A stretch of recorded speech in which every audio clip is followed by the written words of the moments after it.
Hello, dear friends. Hello. Good morning or evening or day or night, whenever you are taking this in. Hello. It is so good to be here. I have definitely been looking forward to getting into this space and being here with you. And that feels really right now, given what's lining up in the sky, the different astrology that we have going on right now, really this whole year, but especially right now. These are crazy times to be alive, like just the collective theater that we are all experiencing on some level, and these energies that are at play that are characterized by sudden changes, shocking revelations, drastic, radical, unexpected turn of events. That's basically where we are right now. And it's very, you gonna get up there? Get up there. Scooby. It's very intense, I think, is the word for it. It's a lot. It's just a lot going on. And we back up to, good job, Scroober. We back up to last week with the Leo full moon. And I feel like that was intense for me personally. It was an intense emotional time. There was a lot of powerful emotions that came to the surface for me. And then coming into this week, for those of you who joined our first sacred circle for this community, or if you watch the recording, that's over in the Patreon community for anybody who would like to join. It's as little as $1 a month, pay whatever feels good, suggested donation $5. But we held our first event on Tuesday, on 2/22/22, and that 2 represents the divine feminine, receptivity, our emotions, our intuition, our ability to be open to collaborating with the universe itself, divine timing, divine guidance. I just feel like there's such a building of momentum around this divine feminine, around this opening and receiving and surrendering, really, even.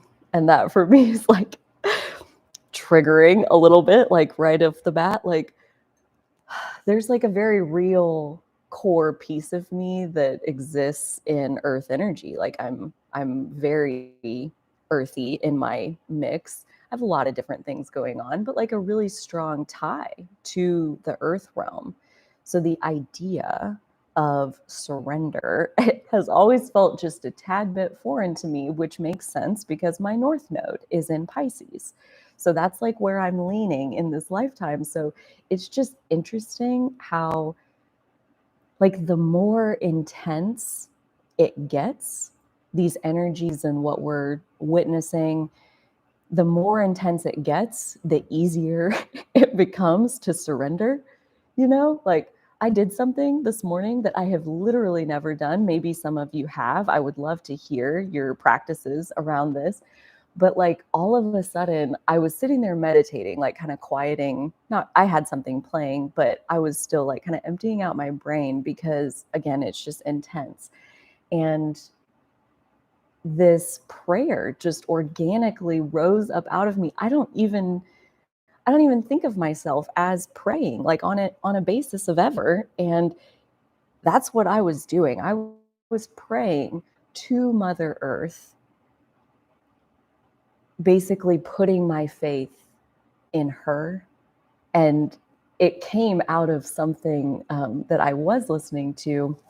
I forgot to add this video to the playlist for this week, like the videos that I put together for you. if you want to go deeper into the astrology, like study what I've studied kind of thing. But it was the Ablis Roland, I think is how you say his name. He's got a fun accent. His video really helped me a lot to like put all of this into perspective around this piece where like we naturally want to feel good. So I have like these couple of pieces that I want to share where first, this comes from Abraham as far as my studying from her, but our cork naturally floats is how she says it. And what she's saying is that like we naturally feel good. We're like built to feel good. We're designed to feel good. That's what our emotional guidance system is. It's trying to guide us to feel good. Like when you put your hand on a hot stove, you naturally pull it off because it doesn't feel good. When you bump into something in life, in relationship, in your work, whatever it is, and it doesn't feel good, that's telling you there's pain there. There's something tender inside of us that's wanting to be healed.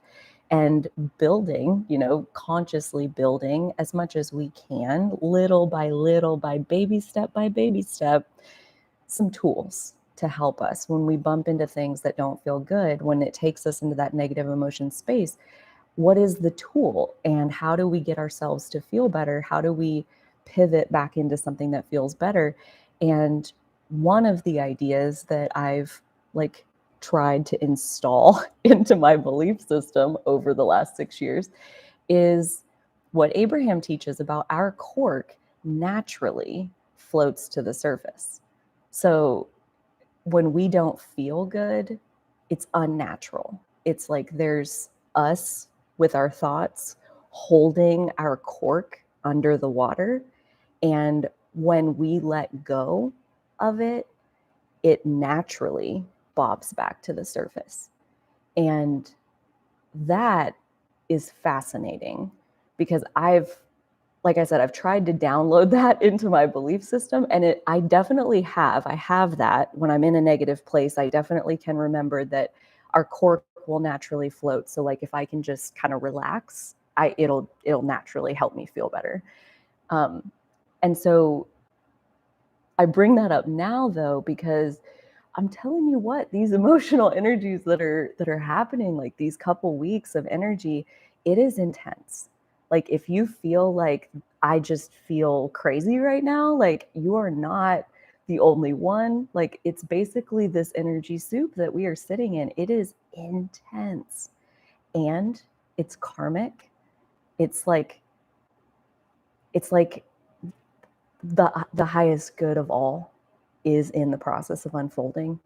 And we have Pluto involved, which is, Phoenix rising from the ashes, death and rebirth. Like endings are beginnings. Like when we have destruction, when we have intensity, when we have suffering, it is giving birth to the new thing, the next part, the next chapter, whatever that looks like. And that's where we are right now, is what does that look like? We're alive right now, which means we get to participate in investing our energy into what does that look like. And that's really what we're going to get into here with the Pisces new moon. Is it's a time to like really dream and really focus ourselves on purpose in the direction of what is it that we want our world to look like. There are a lot of intense things going on right now on the planet, a lot for the last couple years, right? It's been a lot. And now it feels like we've gone to like a whole nother level of a lot. And that's obviously a lot. And so like, it's only ever in our thoughts that we hold our cork under the water, that we keep ourselves in a place of not feeling good. So, Abraham jokes that she teaches meditation because it's easier to teach people to have no thought than to have pure positive thought. Like a lot of us, like we get a little sloppy in our thinking and we start thinking about things and holding ourselves in places of focus that don't feel good. And we forget that yeah, I mean, like, take it in and launch your rockets of desire, get clear on what you want for sure. Like, use the contrast, mix it up. That's why we're here. That's why we're physical. You can't just close your eyes and not look at what's happening. But you gotta use it in a productive way and know how and when to tap out and let go of those thoughts and let your cork float, let your cork get back to the surface where you can now see, what is it that you really want? What is it that you are desiring more clearly and more strongly than ever before because of what we're witnessing right now? And it's unclear, right? Like, our desire of what we want, for me, is all I can really speak to. But for me, it feels like I'm just mostly very emotional right now and kind of all over the place, all over the spectrum. Sometimes, like, I'm over here crying tears of gratitude because I have this water and this coffee and this shower and my dogs, and we're safe. And I'm so grateful that I'm crying because it's so powerful. And the next, like, 5 minutes later, I'm crying because I'm so angry. And 5 minutes after that, I'm crying because I'm scared. And then I'm crying because this is not like me. Again, for those of you who were able to join or witness the sacred circle, that was really the beginning of, like, what kind of feels like a whole new plane of existence for me, where my emotions are much less blocked than they were 5 days ago. And the only thing that I can think is that I did start meditating 5 days ago. I came to it in a very organic, desiring way of, like, what this meditative space has to offer. It was exactly what I want right now. And I've been spending more and more time in that quiet, not trying to make anything happen. Like, I don't know how to meditate. I'm not like a meditator, I wouldn't say, but like, the person who was telling me made it so simple, where you're just being with yourself. You're just like letting yourself witness where you are right now and what's coming up inside of you. Like, Tara Brach teaches radical acceptance. This was her talk on Wednesday. Maddie, I don't think I sent you this link, but it should just be her most recent, if not like the one right before it was radical acceptance, where she teaches like the process for radical acceptance. The two things that we have to remember when we're in that space of not feeling good is, one, what's going on inside me right now? And two, can I be with this? And that's all I'm doing in that meditative space, is like not running away. When I get a flash of something in my mind that doesn't feel good, I acknowledge that that's there. And I ask myself, can I be with this? And every time the answer is yes. Like, I had like a real moment, because in that very first day on Monday of meditating, I got a vision that was very upsetting to me. It was very upsetting to me. Like, my imagination took me to a very dark place and fed me this vision of, it was very violent, and it was an act of aggression from someone who didn't like me, but they took it out on somebody that I loved. And it was this very violent picture in my mind. And I instantly like was like, get the fuck out of here. Like, I don't want this. And the thought that came was, now I remember why I hated this. Now I remember why I hated meditating, because this is the kind of bullshit that my brain shows me. And I got mad. I was mad at myself. Like, why are you doing this to me? So I had that little moment on day one. And I feel like that's what I worked through, was like, I realized, wow, like, if I really be with that, if I really sit with that vision, that fear exists inside of me, right? Like, that's why when I'm sitting there in the quiet space of my safe solitude, my warm, cozy moment, that I'm shown this deeply upsetting picture. My brain gave it to me because that fear is in there. It's in there, and it's being shown to me because it's ready to come out. It's ready to be released. It's ready to be transmuted. It's ready to be converted into something different, a deeper understanding of like my real power that now supersedes that fear. right? Like that's how we transmute. We be with what that fear really is getting at. And what it was a feeling of powerlessness and like truly being afraid that like someone is going to physically take some aggression out on something that I love. And I'm honestly more worried about the things that I love than I am myself. And that's why my intuition, my subconscious went straight there. Like that's worst case scenario, is that they're mad at me and they hurt them. And that was deep.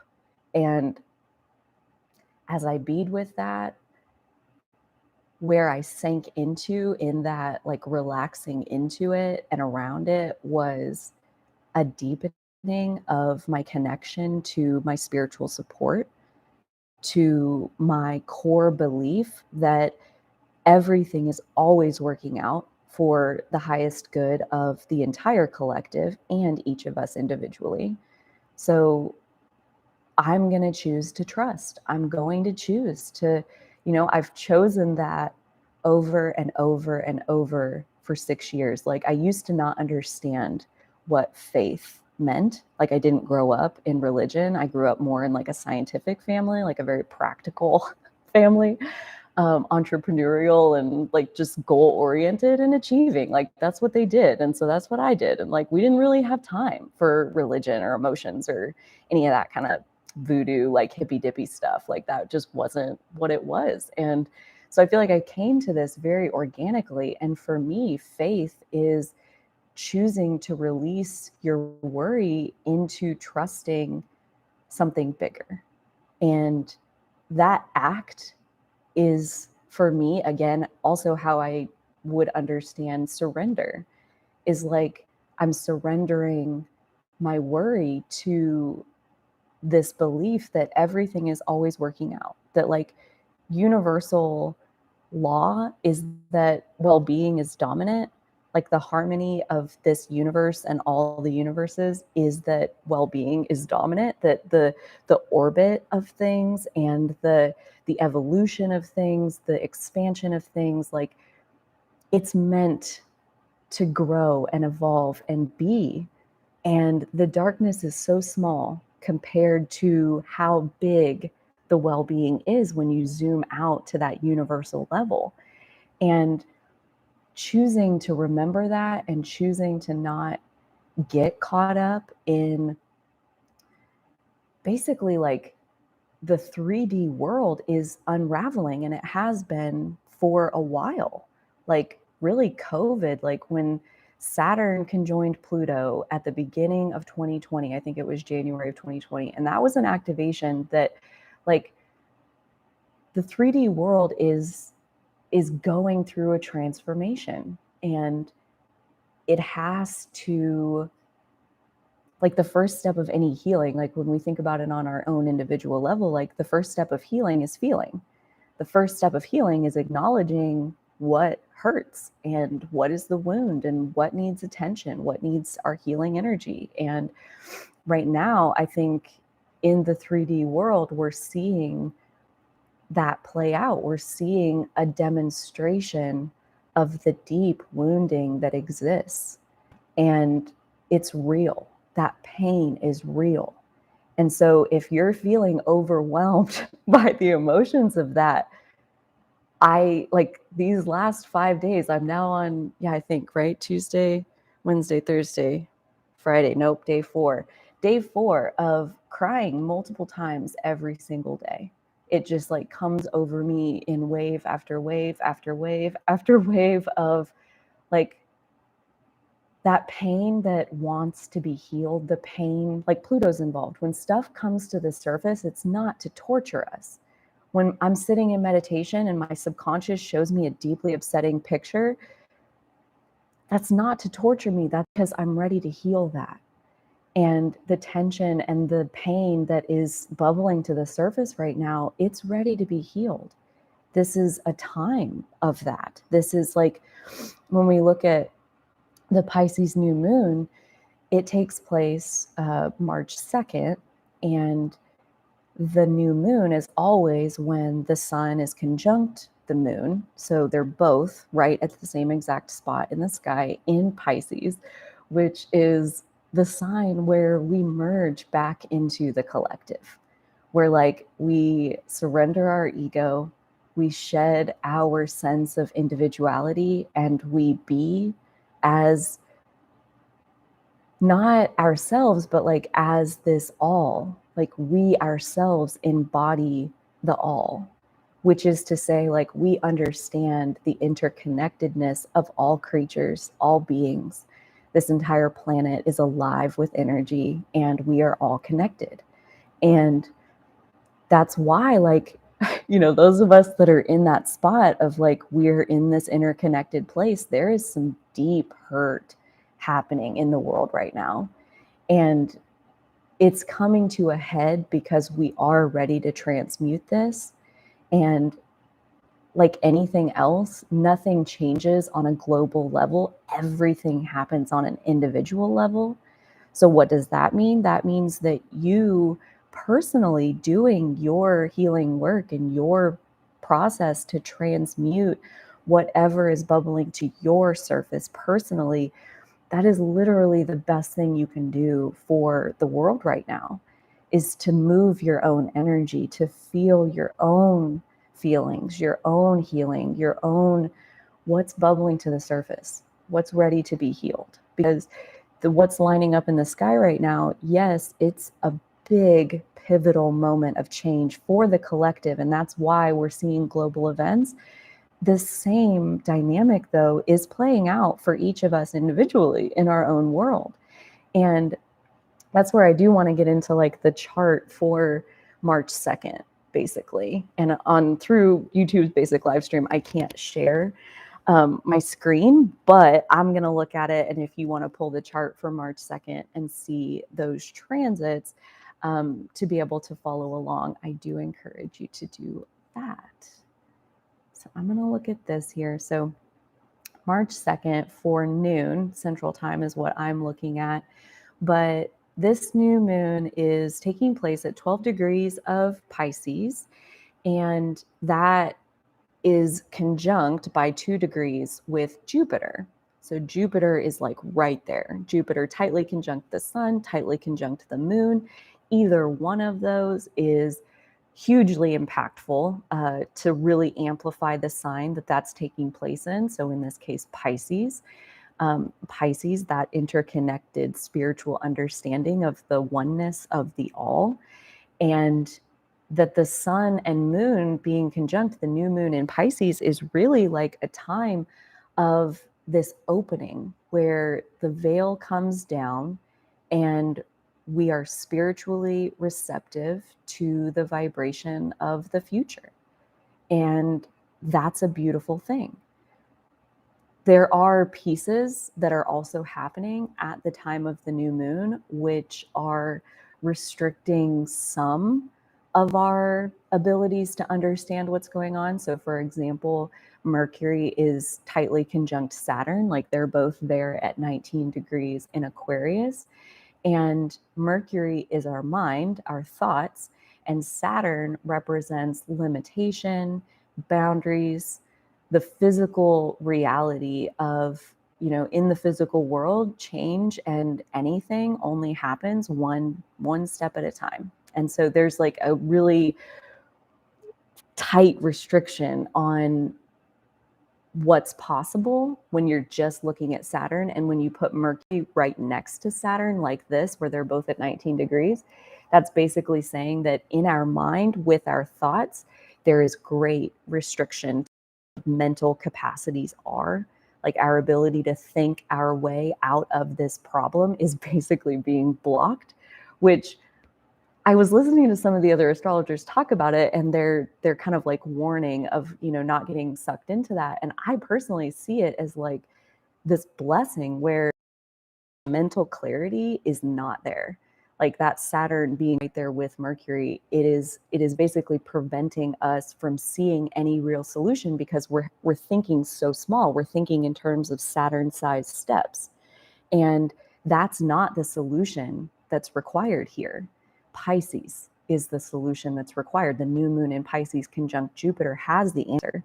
It has the dream. It has the imagined, felt version of the story. It's there and it will be present also. And the way I see this is like, who even knows how long this, I was going to say 2 years, but I think it's been going on way longer than that. The divide that is happening, like really in the world as a whole, that's what you see, this divide in the physical, in the 3D.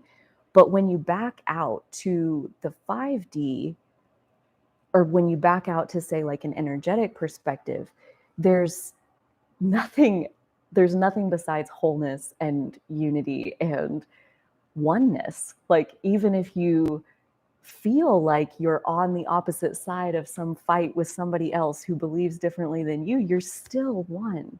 That's that energetic perspective. That's that Pisces perspective, that in this March 2nd chart, in this new moon in Pisces energy, that's what's available to us. And the mind, the ability to think constructive thoughts and to come up with solutions, is temporarily just a little chaotic, a little overwhelmed, a little fuzzy on how on earth are we ever going to solve this. It's way too big of a problem for us to be able to think our way to the solution. And that is being compounded, I think, very deliberately by the universe, as far as like these times and this transformation that we're going through. This energy, the intensity, is being greatly compounded by what's going on in Capricorn, with Venus and Mars conjuncting Pluto, and then Mars passing over Pluto and Venus passing over Pluto within, I think, 12 hours of each other, right around there, 12 to 24. And Mars goes first in, I think, the overnight between March 2nd and March 3rd, and then Venus goes. And that is definitely an interesting conjunction. So Mars conjunct Pluto happens every 2 years. Venus conjunct Pluto happens every year, at least once. This year, though, and late last year, Venus conjuncted Pluto 3 different times. This March 2nd chart is the third one of those. So we could look back to, I think, December, and then again, I don't have all my dates right there, but 3 different times over these last few months. And this time she's coming back and she's accompanied by Mars. And this Mars conjunction only happens every couple years. It's definitely more rare. And Mars in the mythology was known as the god of war. Mars inside each of us is our inner warrior. And that's that spirit that it represents, that willingness and ability and courage and bravery to stand up for what you believe in. Mars rules Aries, which is the I am. It's the knowing of yourself and the asserting yourself out into the world. So Mars, the god of war, is conjoining Pluto, the god of the underworld, or the god of hell.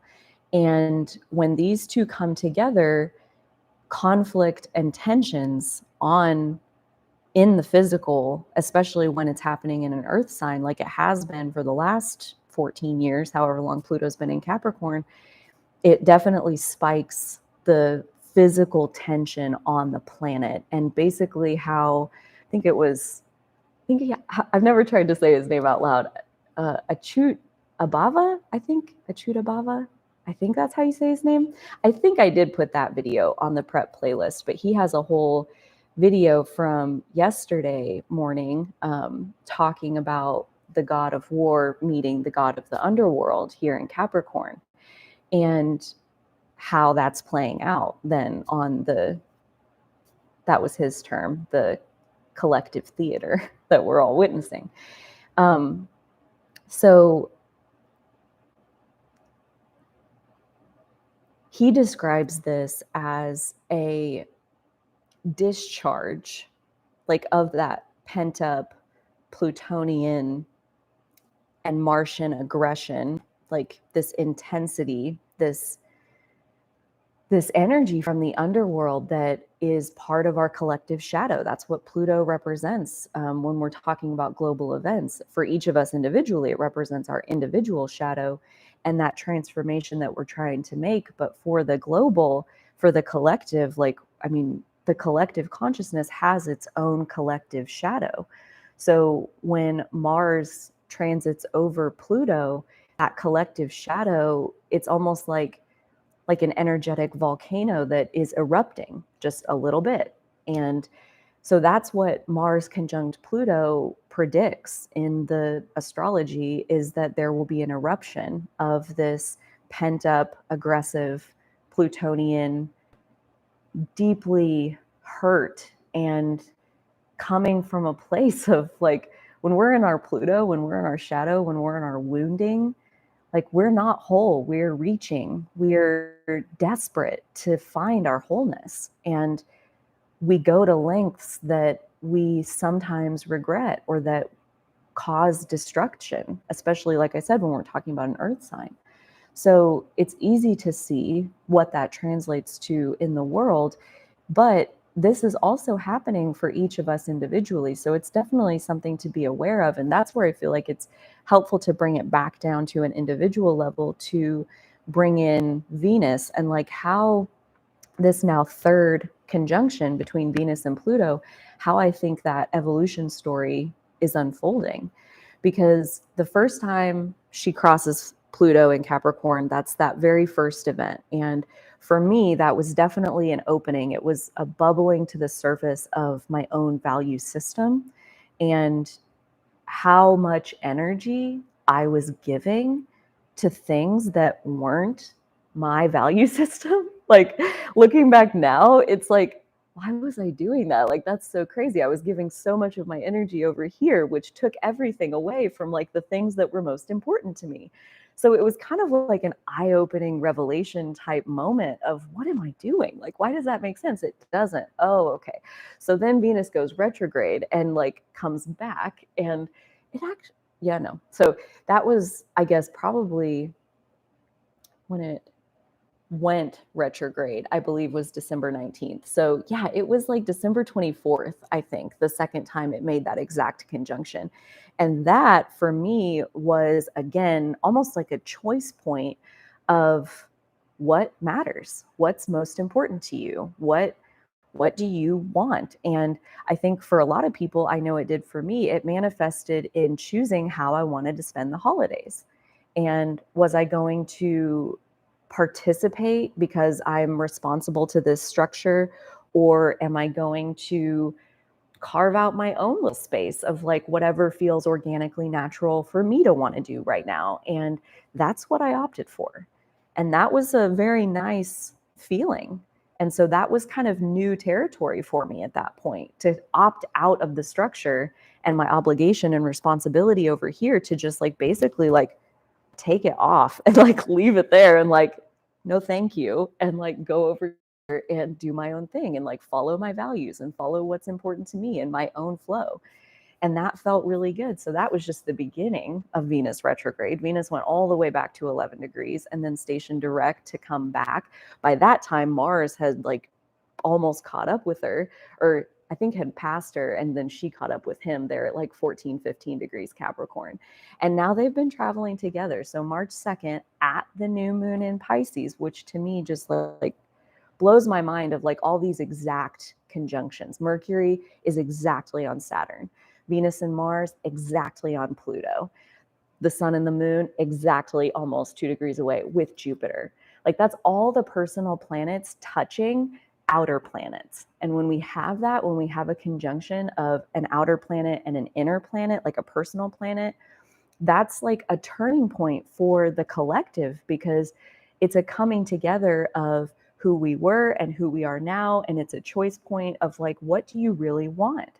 And that's what I see this chart being, that Venus Mars conjoining Pluto now for the final time as it goes on around. It'll enter, Mars and Venus will both enter Aquarius March 6th. So just a few days after this. And this is that final time of like, us asking each of ourselves individually, what do you really want? And that can be like a hard question to try to answer, if not for these last 3 months of Venus moving through Capricorn and conjoining Pluto and going back and coming back again. Like, it has been a whole process these last 3 months to get us to a point now where, in the face of Mars and Pluto coming together and that unleashing maybe a status update even on the state of the global collective. And here we are face to face with it. What do we think? What is our Venus telling us? What is our value system telling us? What is important to us? How do we soothe ourselves? How do we find calm and inner peace? Venus rules those things as well. So it is a real graduation ceremony, is how it feels. Like, basically getting to see ourselves react in situations of extreme intensity. Like, I mean, I don't know about you, but I feel so small. I think that's why I was praying to the Mother Earth this morning for the first time in my life, because I felt so powerless, so little, so outmatched. David and Goliath. Like, I'm not gonna be able to solve this by myself. Like, I think that's where this March 2nd chart, this new moon chart, like all this with Pluto in Capricorn and Mercury with Saturn, where like our mental faculties are blocked off, it like really it's an opportunity, because it's also at the same time, all that Pisces energy is exaggerating our receptivity, exaggerating our ability to just naturally feel the interconnectedness of all things. And so while that's exaggerated, we lose touch with our mental. And now there's like this deepening of our reliance on our faith, on surrendering to this well-being that is dominant within the universe itself.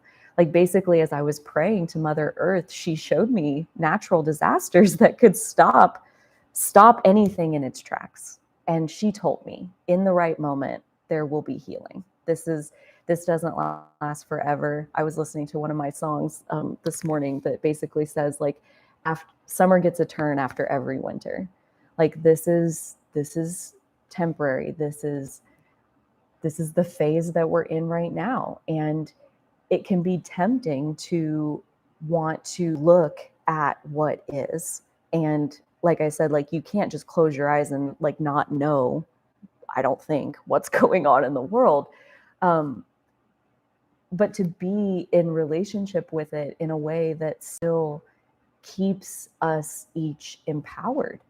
Like, you know, the nodes are moving through Taurus and Scorpio right now. And that whole karmic chapter in our collective unfolding is about getting each of us individually into our power.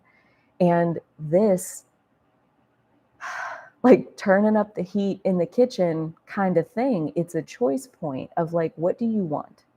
What do you want? What's really important to you?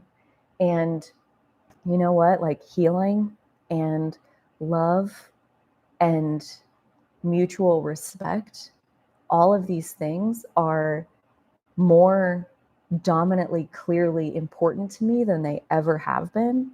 And also my understanding that I can't control anybody else's experience. The only thing I can do is control my own offering. You know, like, I was watching, Maddie, this is the one that I sent you before. I was watching a podcast yesterday about like basically coming together in divided times and like, how do you do that? And I loved the conversation that they had around that topic and how they talked about it. And essentially it boils down into what we've talked about many times in this setting, where it's about each of us taking responsibility for our own emotions. And that, honestly, like, regardless of which government in the world we're looking at right now, like, there's a lot of governments exercising a lot of crazy powers that you know, maybe they should have, maybe they shouldn't. And that's clarifying. That's helpful to get to see what matters to you. You know, the topic that they introduced me to in that podcast was the 5 T's. 5 T's, like the letter T. Train the trigger to teach. Train the trigger to teach. The 5 T's. Train the trigger to teach. When we feel triggered, when we feel overwhelmed by intense emotions, you know, Tara Brach's radical acceptance, like, what's coming up inside me right now? And can I be with this? And this is a time of some really intense things coming to the surface, like pent up aggression that, you know, like, I'm not going to say it exists inside of all of us, because I can't ever know that. But I can say that this week, while I've been meditating, I've become more aware of how sharply judgmental I can still be at times. And so I did like a little setting where I was like, you know, this is what's coming up. Like, wow, that was a harsh thought. It wasn't anything that I said. It wasn't, I would never say that. You know, I've gotten it down to where I try to speak to people how, like, I would try to speak to myself, like, to be nice and whatever. And then these thoughts, these like knee-jerk reactions, they come out of nowhere to like sharply, like make a snide, rude ass comment about somebody and what they're doing. And I'm like, this is what's coming up in me right now, is like, that's a really sharp judgment that I just watched myself make. Can I be with that? Can I be with my judgmental self? And I just kind of like, yeah, I mean, I can. Like, why do you do that? Why do you need to say that? And I dug into it, and oh my God, I'm insecure. I'm, you know, tearing other people's worth down to, and again, I'm not actively perpetrating this onto anybody else, but it exists inside of me enough to where I have these thoughts. And wow, you know, like, acknowledging that that is in me is hard. It's so much easier to be like the things going on in the world are crazy and those people are crazy. Like, what the hell? Like, what is going on? Like, it's so easy to get lost in all of that. But like, wow, like when I really sit with like what's coming up inside of me. And as I've slowed down this week with like coming to this meditative space, wanting to come to this craving it, I just am overwhelmed by the intensity, and I just need it to all stop for just a minute, you know?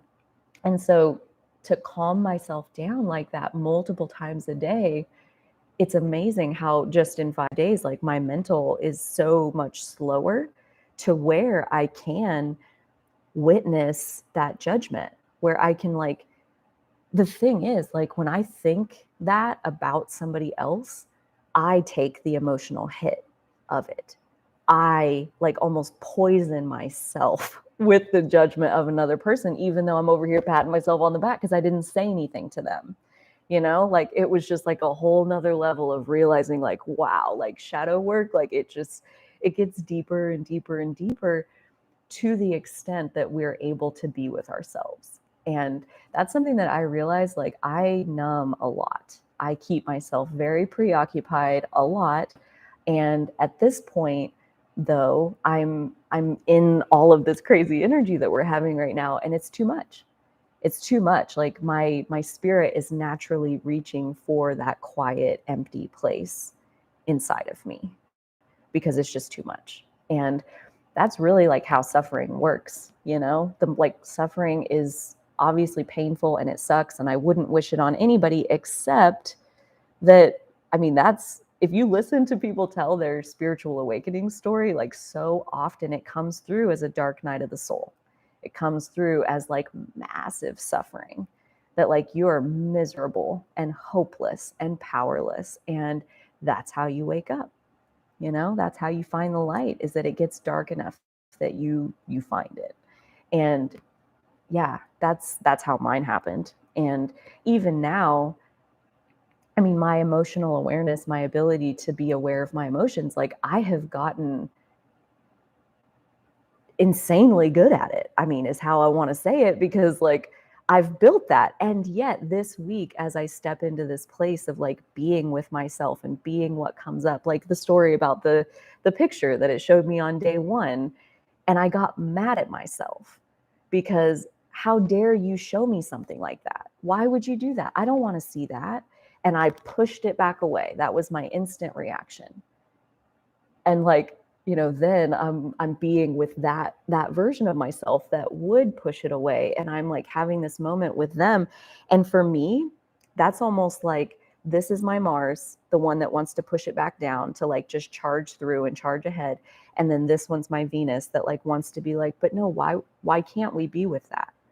I think we can be with that. I want to be with that. I want to be with myself. I want to acknowledge and honor anything that comes up inside of me, because it's all just a message. It's all just guidance to try to help me live the life I was born to live. So, where is this inner aggression towards myself? Like, where is this coming from? Why are you pushing that away? That's me. That's my fear. So let's bring it back up. Let's bring it back forward and acknowledge that this is here. And to do that, I had to acknowledge that like that scares the shit out of me. It hurts me. It hurts my heart. It breaks my heart. It makes me sad. I feel loss. I feel grief. I feel like I just started naming all the different things that this picture was bringing up in me and trying to, can I be with this? Yes. Can I be with this? Yes. Can I be with this? Yes. And as I cleared, transmuted, I don't know, it was like as I worked with each one of them, it just like melted away. And as I worked with this one, it just melted away. And like after, a couple minutes of that and working through the hurt and the sting of it, I got to a place where I remembered who I really am. Like the Venus conjoining Pluto for the third time, where yes, we're coming into the darkness, but this time our skills are on point. Our coping mechanisms are on point. We have an ability today that we did not have 3 months ago. If this same moment in time had happened 3 months ago, it would have played out very differently, but it didn't. It happened now, because now we have the tools to be with this darkness. And instead of getting lost and sucked into it and stuck there, we have the ability to transmute it, to understand, to go deeper into where aggressive behavior even comes from. It's born from insecurity. It's born from fear. It's born from pain and longing and wishing for something different than what you have. And I've been there, and that's miserable. And my heart goes out to anybody who is acting aggressively in the 3D, because I know in the 5D, their soul is reaching for healing. That's, all of us are on a healing journey. And sometimes we have to cause destruction first. I know I did.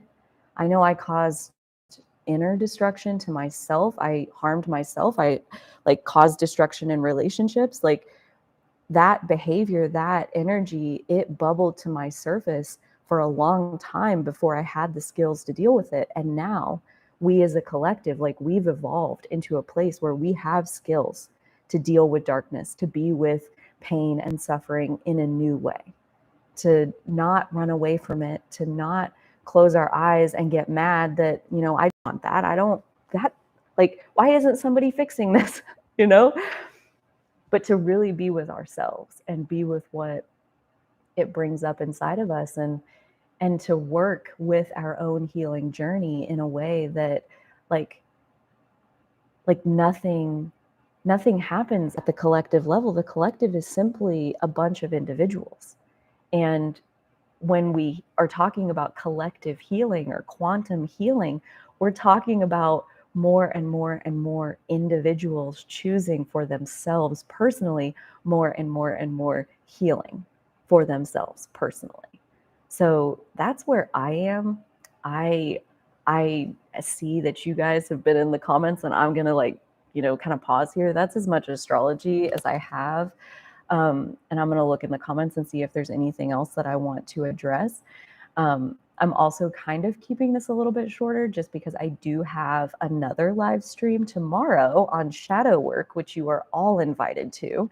It starts at 10 a.m. The same time, 10 a.m. Central Time, the same time as this one normally starts.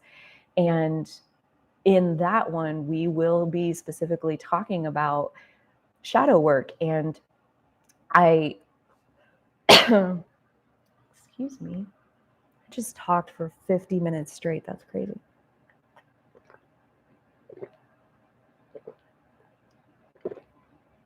That was like one big block of energy that I feel like I've been holding on to it for like 3 days. Happy to give it to you. So yeah, at the shadow work thing tomorrow, we will start with, I'll tell my story just around how I interpret shadow work, because there's so many different ways to practice and to talk about it in different language, and people tune into it from different angles. And so there's tons of different teachers out there at this point that I'm beginning to see that, like, holy crap, there's so many different people talking about like how to be with these dark emotions. Like, another piece that I found this week was shamanism and journeying. And that's just another skill set, another tool, like what Tara Brach is teaching. Can I be with this? Can I relate to this in a way where I don't run away from it? Where I find my sovereignty inside of myself and realize that in here, no one can hurt me, and anything that is coming up emotionally is for my highest good. So can I be with this? And so I'm just, just brand new to meditation, to journeying. Although I did want to share one thing that helped me kind of like dissolve my block towards meditation, which was, I'm already doing it. Like, the way that the person described it to me, they're like, that feeling like when you get in the shower and your whole body relaxes and like your whole energy just goes, that's a meditative moment. That feeling when you lay down on your bed and same thing, like your whole body relaxes and like you just sink into your pillow and you just kind of like wiggle in and like your whole self is just, that's a meditative moment. And I'm like, okay, I got something to work with here, because to sit down for 15 minutes and try to like be still and quiet and relax, like that just is very, very hard for me. That's a story I need to stop telling, because it's not serving me, doesn't help. But that's where I am / was. And so I came to it more from a place of like, even if I could tune into it for 15 seconds, even if like 15, 30, 45 seconds, to have that moment and then do that throughout the day, like just basically not so much what's going on in meditation, but more learning to recognize and be really sensitive with what's coming up, and when I need that quiet moment, when there's something that did rise up inside of me and now I need to be with this.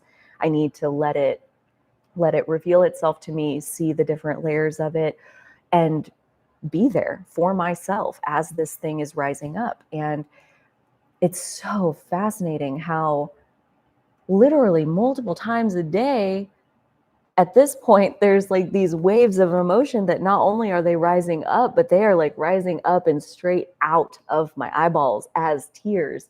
And that is just, I can't overstate enough how weird that is for me. And yet this morning, I found myself hoping that I don't lose it. I don't want to lose it. I want to keep it. I want this to be my new normal. I want to cry multiple times every day because hear me out. It is so cathartic. It is like the best catharsis maybe I've ever felt. Like, I cried yesterday that I'm going to say was better than an orgasm. As far as like the relief, the release, the satisfaction, the contentment, the fulfillment that, like after you have that release, like that's a short-lived period, but like it's intense or it's longer, it's different, like it's different every time. And this cry was just like, I was just melted, and it felt incredible. And I'm like, please let this be my new normal. And I think it is. I mean, I think at least this Pisces season, at least this like new moon in Pisces energy that's building, this Neptune and Jupiter that's in Pisces for these 5 months. Like Neptune has been in Pisces for years and years and years, and like still has a couple years left to go. Like this is a time of all of us slipping deeper and deeper and deeper into that interconnected realm of mass consciousness, like not acting in our own best interest. I don't mean to say it like that, not acting in our own individual interest, but allowing our individual interests to merge with the best interest of the collective, to allow the highest good of ourselves and the highest good of the collective to be the same thing. And the more we heal ourselves, the more we honor ourselves, that's us honoring the collective. And as these waves move through me, I can feel that these waves, they're like the pressure coming out of the balloon. They're like deep emotions that I've been carrying like maybe my whole life that are like coming out of my face as tears. And I'm studying it. I'm being with myself while I'm crying and witnessing why does it feel so good? Like why does it feel like such a relief? And it's so interesting. Like when you really cry, when you cry hard, your whole body tenses over and over and over again. And like that is moving the energy, that's transmuting the energy, so that at the end of it, you've clenched your muscles so hard and for so long that like when you finally relax, it's like that move that they have you do at the end of yoga sometimes, like when they lay you down into Shavasana and they're like, okay, so really squeeze your right leg and then squeeze your left leg, and they like take you all over your body, like really clenching. And then you like finally lay back into your final Shavasana and it just like, you're just melted. And like, I never thought I'd live to see the day where I'm like, I hope I can keep up this habit where I'm crying on a daily basis. So yeah, that was another phrase that I was introduced to this week from the same podcast where I got the 5 T's. I've listened, oh my gosh, I was introduced to this podcast on Tuesday and I have listened to so many episodes of it, absolutely in love. It's called the Deja Blue podcast. The host is Blue. She is 70% deaf and she is a spiritual explorer. She is like out there on the leading edge of finding the edge of what's comfortable and going beyond it and doing that over and over and over again. So she has a wide range of spiritual topics that she covers in her podcast. I'm so excited to listen to more of them. But this one was about her name. The guest that she had in this episode was Lauren Taus, and she is a ketamine-assisted psychotherapist, meaning she does ketamine therapy with her patients. Like, for example, she has like 3-hour sessions a few times a week, like while she's doing her work with people, or once a week. I think she said like once a week for 6 weeks. But that some people do multiple times a week. But it's like a 3-hour session where for an hour, they're like setting up, before and like getting everything ready, preparing. And then they're in the medicine for like 45 minutes. And then there's an hour for like unpacking and integration on the other end. And like doing this work with people is like deeply powerful for their healing and for treating deep depression and anxiety and all of these different things. And it's just something that I was never introduced to. I've never even heard of a ketamine assisted psychotherapist. I didn't know that was a thing. Hello, Mercury squaring Uranus and all of these interesting revelations that are coming forward this week. Interesting / shocking. And she is who mentioned that she has within her self-care, within her psychic hygiene practices that she does, she has a grief practice. I've never heard of a grief practice, and she didn't really go into it. I really want to dig and see if I can find her talking more about how she does it. But now I'm seeing like there's really just a willingness to let it come out, where what she's saying basically in her grief practice is that she cries multiple times a week on purpose to release the valve, like to release the pressure out of her system. That she's like, I can tell when it's been 2 or 3 days and I haven't cried, like I've got an edge to my energy and I know I need to. So I go and I do my grief practice. I'm like, what is it? Like, what do you do? And, now it's kind of like answering the question for me, because for one, it's just coming. So really my practice, my grief practice, is just not shoving it back down, just like let it come out if it wants to come out. And my other one was like when I got in the shower this morning and I felt the hot water and my whole body relaxed, I just burst into tears. That like even just in the physical relaxation, that was all it took for the tears to come. And again, it's like, just don't shut it down. That's the grief practice, is just let it come out. Like trust that that's transmuting that energy. That's moving the energy through and out of your system. And when we're talking about the new earth and like wanting to always be shifting our focus as much back as onto what is it that we do want. Like, yes, there's all these things that are upsetting or troubling or whatever, but like take that information, get clear, and what is it that you do want? Point yourself back in the direction of what's wanted. And through law of attraction and like being a deliberate creator, like tuning yourself to this frequency, how I described it earlier this week was it feels like my frequency is just shooting upwards. And what that means is that at these higher frequencies, like you can't take sadness and guilt and anger and resentment. You can't take those emotions to those higher levels. It's like it burns off in the atmosphere as my frequency is like shooting upwards into these higher vibrating places. It's like it's melting these nasty feeling emotions, like the worst of the worst, like it's melting it off of me. And in that is this open space that like I understand from law of attraction. When you have open space, law of attraction fills it in. So this week I have cleared so much energetic space out of my grid through these crying fits that I've had, which are just so freaking weird. I can't imagine if I was like trying to be in public right now. I'm at home. And so it's like no big deal. My dogs kind of look at me funny, but they don't really care. Yeah, it's very fascinating to see how this grief practice, how this practice of just like letting the grief move through, letting the sadness move through, letting the fear move through, letting the confusion move through, the powerlessness and the maybe even hopelessness at times, like letting it move through. Can I be with this?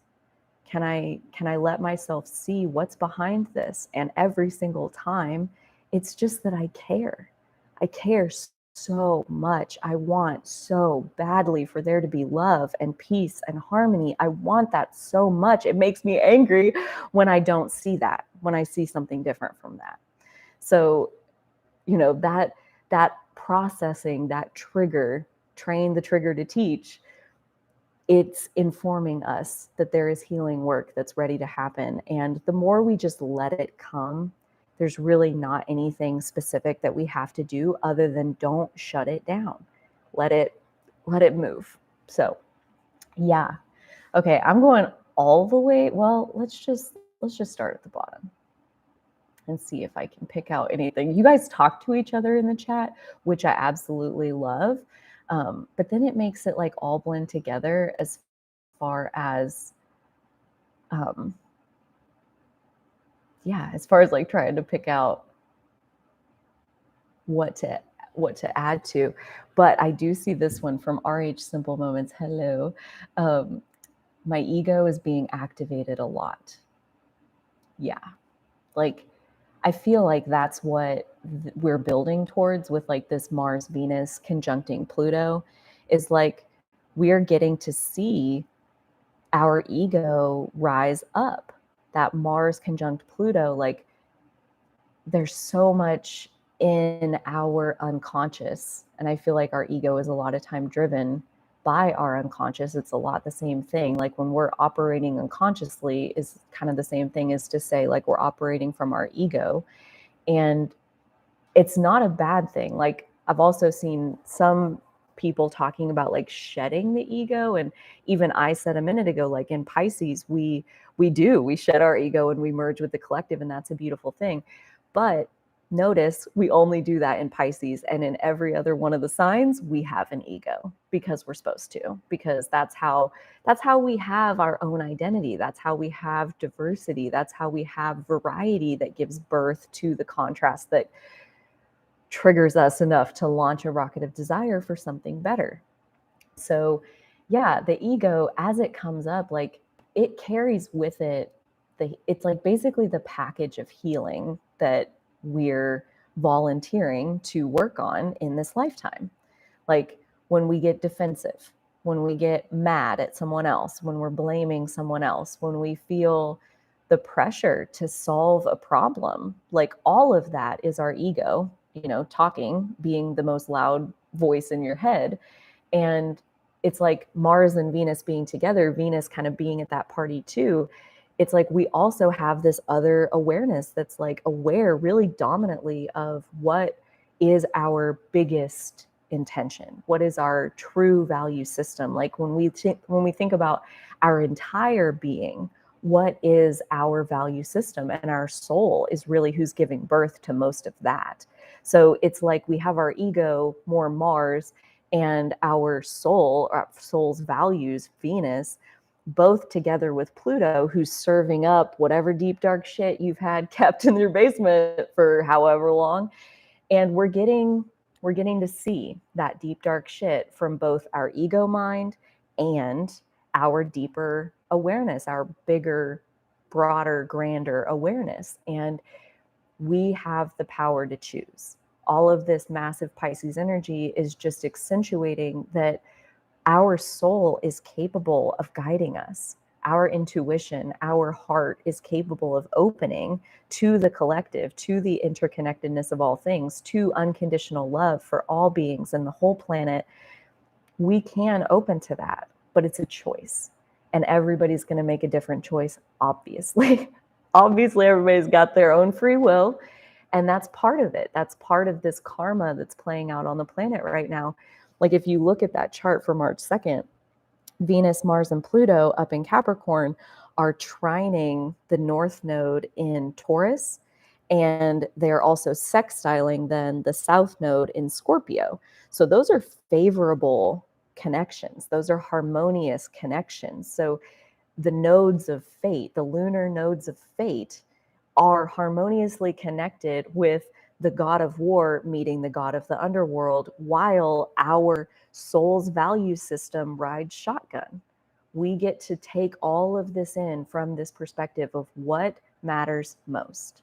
And I would imagine a lot of us are getting a lot more clear on what we want and how badly we want it. How strong of an intention are we carrying? How bold are we being in our own showing up in that intention? Could we be more bold to stand up in bold ways about what matters to us? There's lots of people doing that in the planet right now, and some of them are taking routes that I personally don't resonate with, but I can't control their path. I can only control my path. So it's a matter of, it's inspiring me, it's fueling me to stand up in a more bold way about my own intention, my own dominant love that I hold for all beings. I want to be louder and more vocal about that and to embody that on an even deeper level. And how do we do that? How do we embody a love for humanity? We start by loving ourselves. We start by what's coming up inside of me, and can I be with this?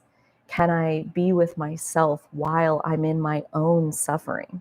Because until we can have a capacity for our own suffering, we have no capacity for anybody else's suffering. We have no patience for it. We have no compassion for it. It's through our own suffering that we learn how to care for other people's suffering. And right now, that's where I feel like we are, is there are a lot of us who have been in our own suffering for a long time, and we have built skills. And it is time. It is time to pay those forward. It's time to help other people. It's time to teach them the skills that you've built, and do that in whatever setting and circumstance, community that you feel comfortable. If that's you investing that kind of energy into your partner, into your kids, into your local community, into an online community, it doesn't matter. Pay it forward. Let your intuition show you. Let let the Pisces, universe unfolding the path beneath your feet. You don't really even have to come up with the action plan to allow the steps to flow through you, kind of thing. So that's where, again, I go back to that Mercury conjunct Saturn, where it's not about like even receiving the idea for it. It's about putting that feeling in your heart of what is it that you want? What is the feeling that you want, both for yourself and for everybody else? And let the organic action steps be born from there. And that's where my shadow work live stream is coming from tomorrow. That's where a week from tomorrow. So tomorrow, the 26th of February, is the live stream version where it'll be just like this, where I'm going to look at the chat and take some questions and talk about my take on shadow work. A week later, though, on March 5th, is a Zoom event that I'm hosting for the Patreon community. Again, anybody's welcome. It's as $1 a month or as much as you want.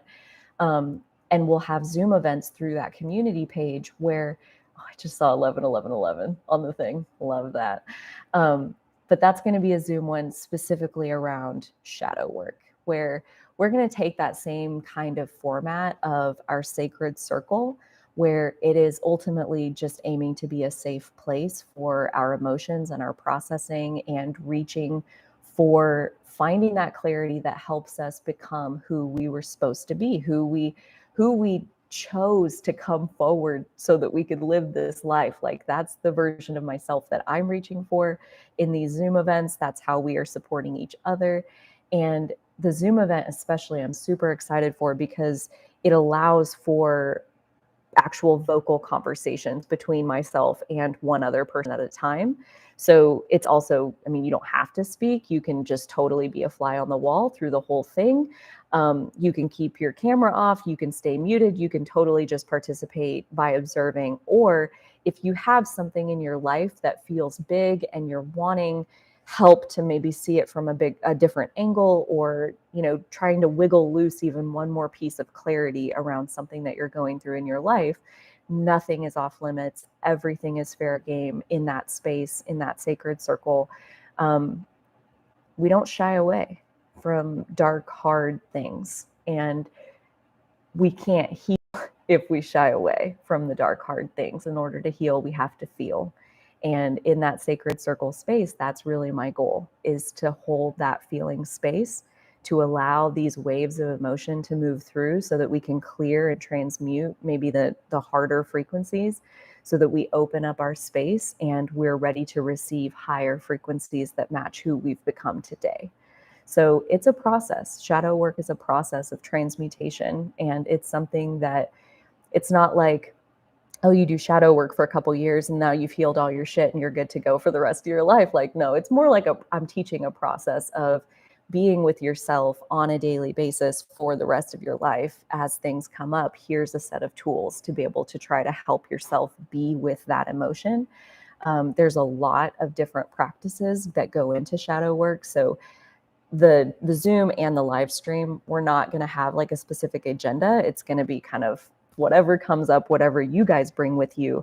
As always, I want to keep it in the realm of like, what's real for you, what's alive in you right now. Let's start there and see if we can make real progress in that setting. I'm so excited. After the first one, after the first Sacred Circle, which was on Tuesday, I am just so deeply grateful for that space and so excited for the March 5th event, which will only be our second time meeting. The events inside the Sacred Circle space is every fourth Tuesday. So like the fourth Tuesday, or sorry, not every fourth Tuesday, I guess it'd be the fourth Tuesday of every month. We'll have one at 10 a.m. Central Time. And then I'm also working out a Saturday time slot, which I think I'm going to do second Saturday, but that won't start until after March. But by the time we get there, we'll have all the information squared away. Letting the path unfold. That's very much how the Patreon community came to be anyway. It was a very organic unfolding. Even the name Sacred Circle, I didn't come up with that until after we had already had the first event, and it was so clear that that's exactly what it is. And so it just named itself. So yeah, I am honored that there are people wanting to come into that space and be a part of that energy, that healing energy. It's beautiful. It's like maybe my favorite place I've ever been is inside that space. So thank you for everyone who was there and who took in the recording after the fact. I also want to offer that no matter when you join the Patreon community, it unlocks like all the content that's already there. So the Sacred Circle recording that's in there, if you join today, you would be able to go back and watch it and get a sense of like what these events are. There's also some exclusive videos that come out through there where in my book, it's like a vulnerability factor of like expressing what I'm expressing. And the more vulnerable I feel, the more likely that video is going to wind up inside the Patreon community because you guys, I feel safe. I feel like I can say anything. I can express anything in there. And that is a beautiful outlet to have, a place where I feel unconditionally held and supported, both by myself, but by everyone that's there. The safety that we allow for our emotions in that space is so delicious. So yeah, there's some content that's I just started this month, so it's just a small chunk of content so far, but it'll build as we go. I already have another message from the shadow realm that I'm ready to release here pretty soon. I think I'm going to put that out on Sunday just to kind of space out the stuff. Also, if you missed it, I released a video yesterday for Scorpio North Node, how to make the most of this transit of the North Node through Taurus. So for example, if you're having your cross nodal return right now with this transit of the North Node through Taurus, that video is for you. It seems like lots of people wanted that. There's lots of people taking that in. So I appreciate that. Just know that all the rest of the videos for that series are coming. I mentioned on one of these live streams recently that I have a work project where, I'm building some grocery training videos. So that is, it's me making my money, making a living so I can like feed myself and my doggos and all that good stuff. So that has taken up quite a bit of my creative energy lately. So I feel like, the channel is getting as much as I possibly can. It's also very clarifying. I said this the first time, and it is even more true today. It's very clarifying to have to pull back out of owning authenticity and what I'm creating here with you guys in order to be able to go over here and do this other work that I'm making the best of it. It's great. And it's gonna, it is what it is. It's where I'm at, but it's very clarifying that like, I don't want to pull out. I don't want to pull out of owning authenticity. I don't want to take my energy away from this. This feels the most, this feels like where I'm supposed to be. This feels like what I'm meant to be doing. And so as much as I can, like I'm very much like allowing all of these waves of energy to come out of me and like clear all the space in my grid. And what I'm really hoping for is that the things that are manifesting are just going to keep adding the momentum to owning authenticity and to the Sacred Circle community where I'm able to support myself without taking my energy away to put it on something else. And that's like just a whole nother level of this Venus Pluto conjoining realization energy around like what is really important to you, what really matters, how do you want to show up in the world, how do you want to invest your energy. That's where your power is. Your power is in choosing how you want to invest your energy. And I have gotten so clear thanks to these grocery training projects that I'm creating, that yeah, my intention to be, whoa, I just like got really dizzy. That was weird. My intention to be here in this space is dominant and alive and like hungry in a way that it has never been before. So I'm saying that, it's all a game of momentum, right? Like we can't it doesn't go from like 0 miles an hour to 100 miles an hour immediately. Like you have to build up to that. And that's what's happening. And I'm witnessing the momentum building before my very eyes when I really look at how it's proceeding, even just in the last few months. Like it's happening so fast. But yeah, it can be easy to forget. It can be easy to lose touch with that. So that's where, again, I feel like this week and all these crazy energies, it's just like forcing me to go inward, where what's happening is I'm remembering and I'm reconnecting with what matters to me. And what matters to me is doing my best, showing up in the world in a way that embodies what I believe and offering my viewpoint to the world. That's the best I can do, right? Like I tell myself that, and at the same time I like doubt myself that like, are you sure? Is there more that you could be doing? Like that's always there. And maybe after I get off here, I go be with that side of myself and see what I can receive about that. But yeah, it's a turning point time. And we chose to be here. Like these are wild times to be alive, and we chose to be here. Like I try to tell myself that all the time, that like I chose this. I chose to be here. This is wild. Like wow, and we are in this place of like the old is breaking down, the new is being born, and there are some of us, and I feel like I'm in this group because I'm tuned in, that like there are some of us who are literally going forward to move in the direction of what do we want the new world to be. We're getting to help launch and give birth to what the new world is. And that is exciting. And it's, obviously the wild, wild west, and it's full of the unknown. And that is full of waves of fear that will continue, I'm guessing, to move through me as we carry out this energy. But that's, we're alive. Like that fear, that emotion, that intensity, like that's our aliveness.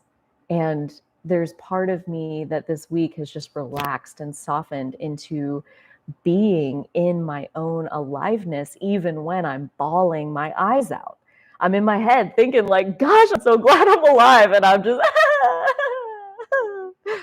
so weird, so good, so delicious. So yeah, it's a wild ride, I tell you what. And I feel like, here we are on February 25th, March 2nd is a few days away. Like, what's this? 1, 2, 3, 4, 5 more days until this like peak, right? Like right now on the 25th, on Friday, we're sensing that this is happening, and we're building into this peak. And then 4 days after the peak is when Mars and Venus enter Aquarius. And that's supposed to be like a real shift energetically, because those two personal planets are moving into an air sign. So they're breaking their sign connection with Pluto. Venus, for the first time in 3 months, it'll be in a different sign. So that's really helpful. So Venus and Mars moving into Aquarius is supposed to hopefully like cooler heads will prevail. We'll see. We'll see if that helps us to reconnect more dominantly in the physical realm, even to the humanitarian perspective, to the highest good of what's good for humanity. Like we all share this planet together.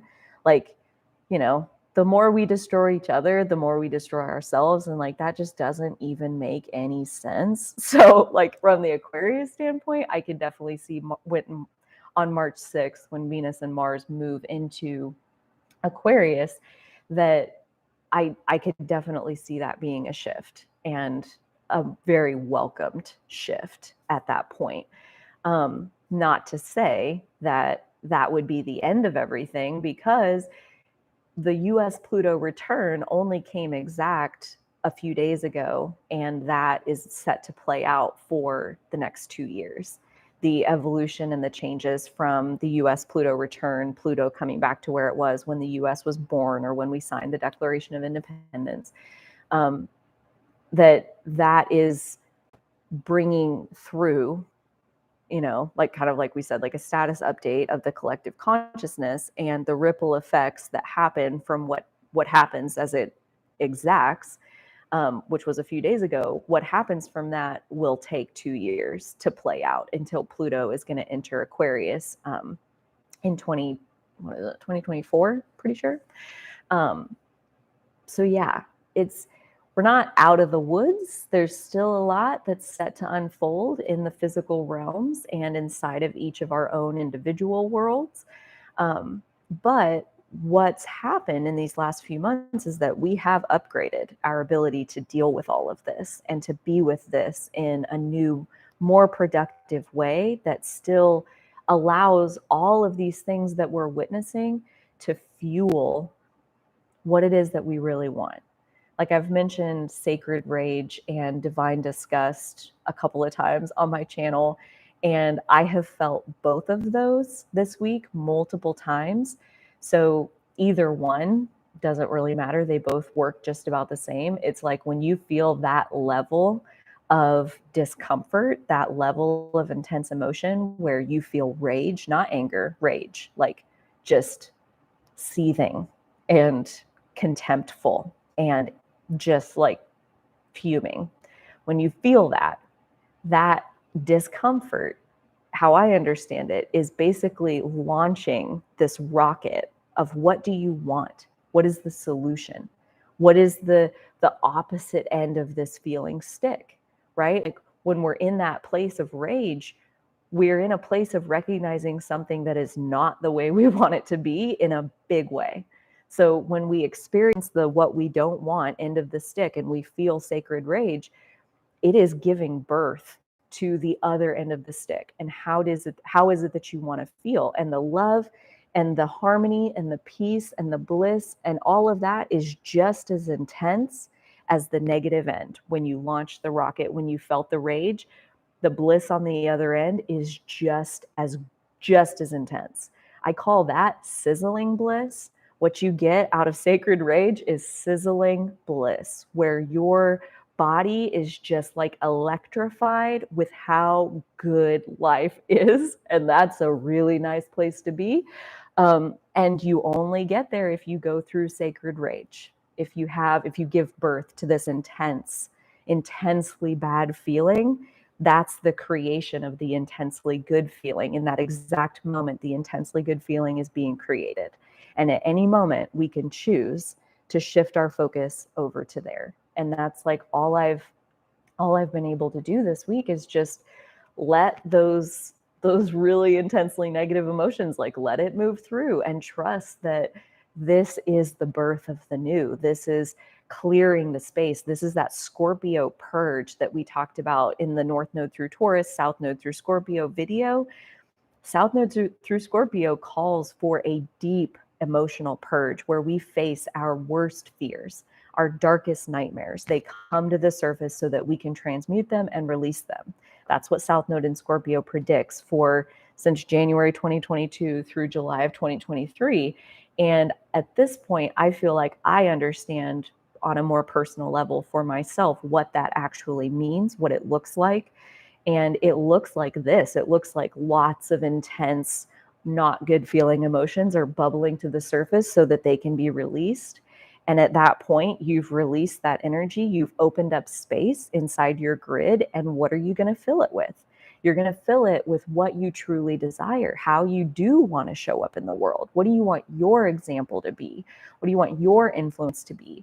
Even if like, it doesn't really matter how much influence, like how many people follow your social media, how many people do you see on a daily basis? Like you could literally be a shut-in, like in a house all by yourself. There have been spiritual practitioners over time who have gone to mountaintops, gone and sat in caves, and they've done their spiritual work away from a single other person, because our energy ripples out into the collective, whether we see other people in the field or not.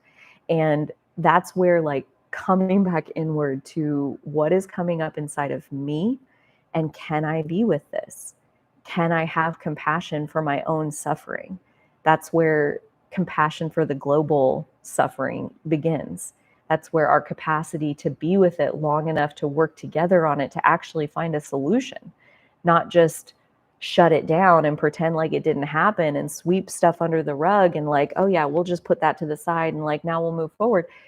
Pluto keeps track of all of that. Nothing gets swept to the side. Nothing is ever gone. Pluto is carrying all of it. And at this time, it's this powerful release of all of these things that, it's only able to be released because we put it in there. And as a society, as a culture, I feel like we're moving into the new world, the new way of living, the new way of being alive is to be in this relationship with ourselves where we aren't pushing things into the underworld.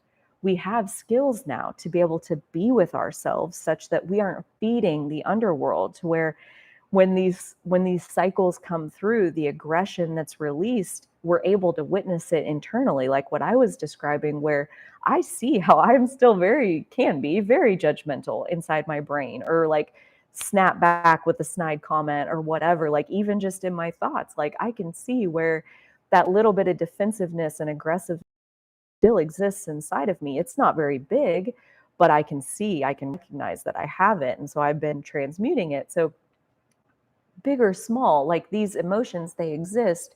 But where we are right now as a collective is we've had very little emotion management practices in our culture for hundreds of years. We've lost touch with our spirits in a big way. And we have, with all of that, with that disconnection, there's all of this shutting down of uncomfortable emotion and pushing it to the side. Like I was watching John Oliver the other day. Love that guy. He and I don't always see eye to eye politically, but I do appreciate his take on things usually. And his first episode back this past Sunday, his like kickoff for season 9, his show's called Last Week Tonight. It's on HBO, but you can watch it for free on YouTube, which is where I watch it. It was about critical race theory, which, this is not what I want to get into. What I want to get into is basically Tennessee passed a law, no offense if you're from Tennessee, that's also not the point. Tennessee passed a law where they made it illegal to teach things in classrooms that make students feel uncomfortable or like ashamed of themselves or whatever else it was. Like he gives you the exact wording in that episode. But it's like that to me, and this just happened like within the last year, that they outlawed talking about uncomfortable things in school. And that to me is like the epitome of this 3D old world, old way of doing things where we are outlawing being uncomfortable. And to me, that is like fueling this Pluto underworld where we make these hard emotions, these negative things, like negative, like guilt and shame and disgust and sadness and grief, and we put it all over here where we're not allowed to feel that way. It's not polite to feel that way. Emotional outbursts are demonized. Like you got to be polite. If you're going to be emotional, you at least need to, like, there's so much rules around how we can feel and how we can conduct ourselves. And that is like, to me, the epitome of the old way. And in the new way, that shit flows. That shit is talked about. It is called out. It is acknowledged. We teach people how to be with it. Like he says, like, it's John Oliver, like, it's not about shutting down the conversation and making it illegal to make people uncomfortable. It's about learning how to have the conversation better, learning how to have our own coping skills so that we can engage in a conversation with somebody who has a completely different viewpoint than we do, because we're able to not judge them. We're able to allow them to have their own power while we have ours. And we can hear the choices that they're making and the things that they want to do with their life and their experience. It can be completely different than ours. And we're not intimidated by that because we know that we get to make our choices. So this time is, I feel like I just keep coming back to like, this is a wild time. Yeah.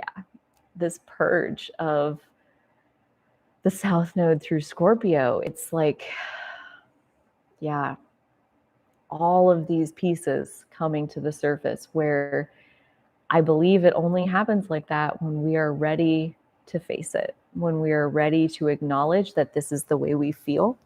And I get that, the first step to healing is feeling. That comes out of the Stephen Forrest book, The Book of Water.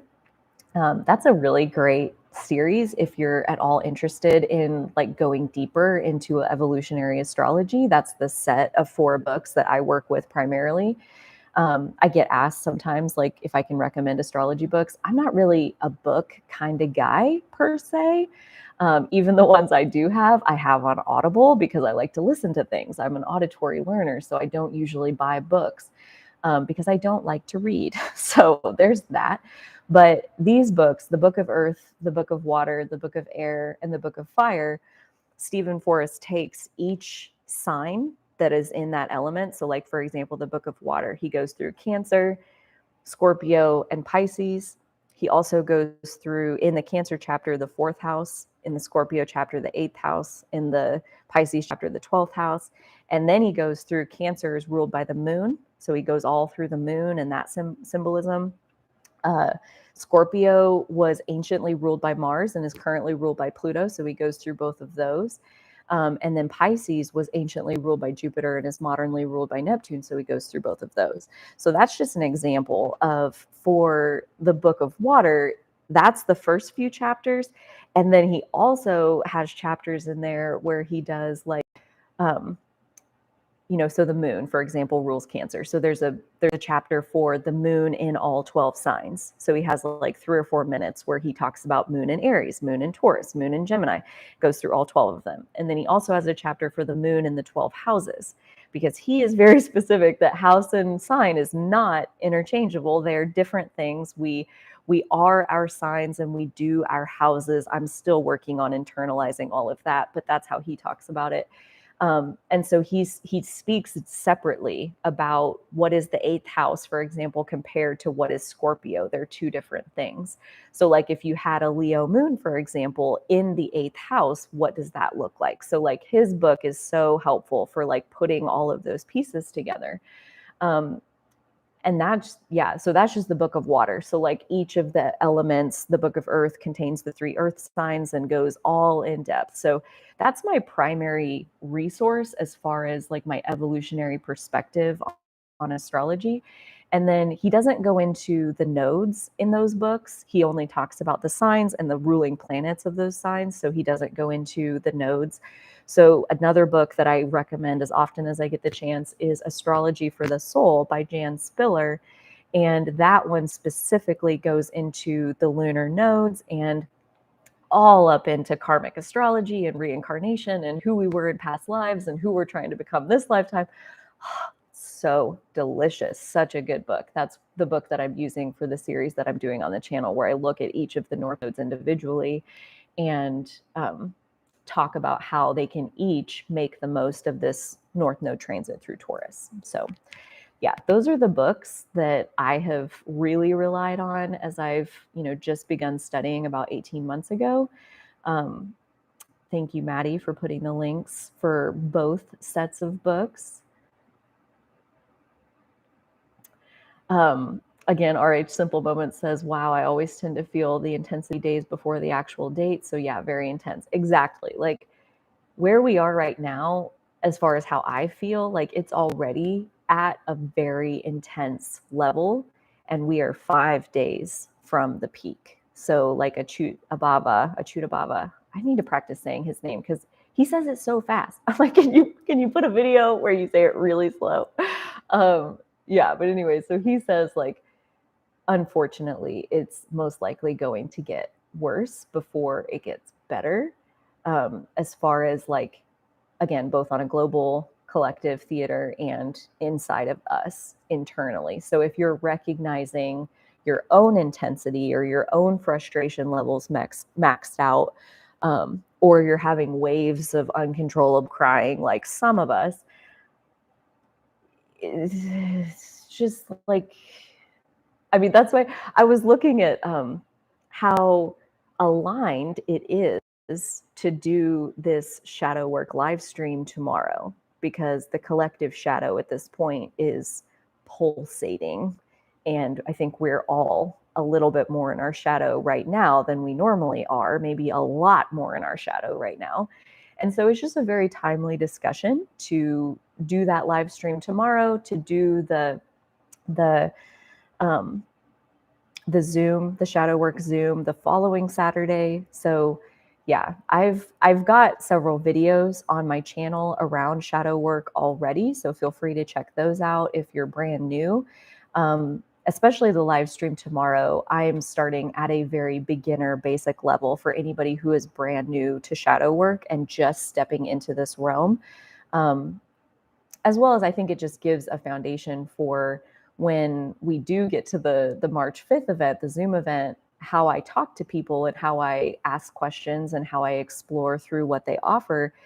It's very much based on this foundation of how I believe and how I work with my own shadow. So that's what I'll be sharing at the live stream tomorrow. So yeah. I think that's what I got for this day. I feel pretty good about it. I'm so excited to come back and be with you again tomorrow. I'm very much looking forward to that. And until then, my dearest friends, my dear loves, you take such good care of yourselves. And so will I.